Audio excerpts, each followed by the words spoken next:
Hi, welcome to today's deep dive lessons from DriveBook. Understanding what drives us humans have always been driven by some form of motivation. The way people are motivated changes over time and depends on what they want to achieve. For many years, people believed that the best way to get someone to do something was to offer a reward or threaten a punishment. This idea comes from old ways of thinking about how to get work done or how to teach. People thought that if you wanted someone to clean a room or finish a job, you just gave them a treat if they did it or a penalty if they did not. This is called extrinsic motivation. It means doing something to get something else in return. Many companies and schools still use this kind of carrot and stick approach to push people to work harder or study better. However, the way this motivation works is not always good for tasks that need creativity or real problem solving for.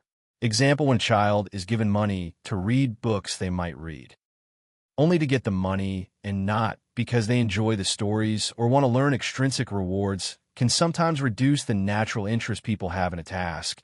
If people are only focused on what they will get for doing something, they might stop caring about doing the best work they can do. When people feel controlled or pressured by outside rewards, their performance can suffer. This means that while rewards can work for simple or mechanical tasks, they often fail when the task needs thinking new ideas or learning new skills. The rise of new motivation in the last few decades. Research has shown that people are motivated by more than just rewards and punishments. There's a different kind of motivation that comes from inside.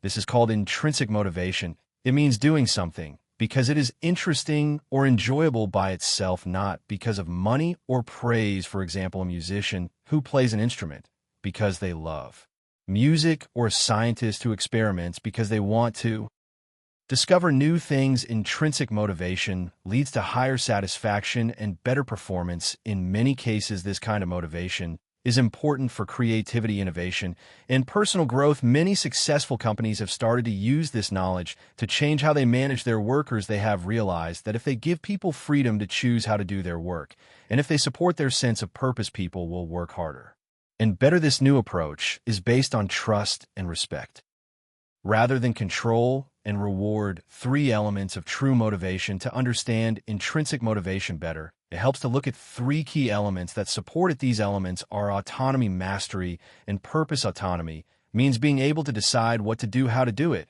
and when to do it. It means having control over your own work or actions. For example, a writer who chooses what story to write and how to tell it is more motivated than a writer who is told exactly what to write and how to do it.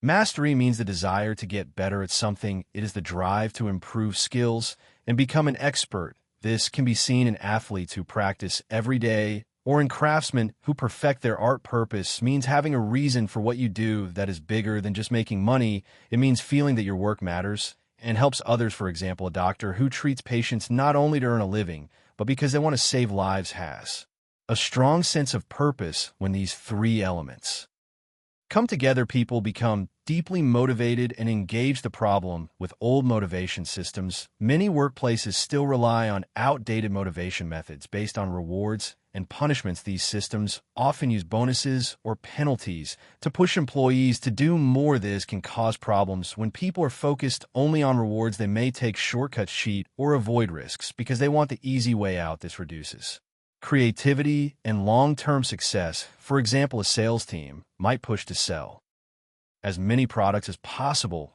but ignore quality or customer service because they want their commission. They are motivated by the money, but not by doing a good job. Also, constant pressure and control can cause stress and lower satisfaction. When people feel watched or judged all the time, they may lose their interest in the work itself. These systems treat people like machines rather than human beings with feelings and goals. How autonomy changes work. Giving people autonomy means trusting them to make decisions and manage their own tasks. This can be hard for managers who are used to controlling every detail, but it can lead to better results. When people have freedom to choose, they become more responsible and creative. For example, a software company allowed its programmers to spend a certain percentage of their time working on projects of their own choice. This led to new ideas and successful products because the programmers were motivated by interest, not just orders. Autonomy also means flexible hours or workplaces, which helps people balance their lives better. When employees can decide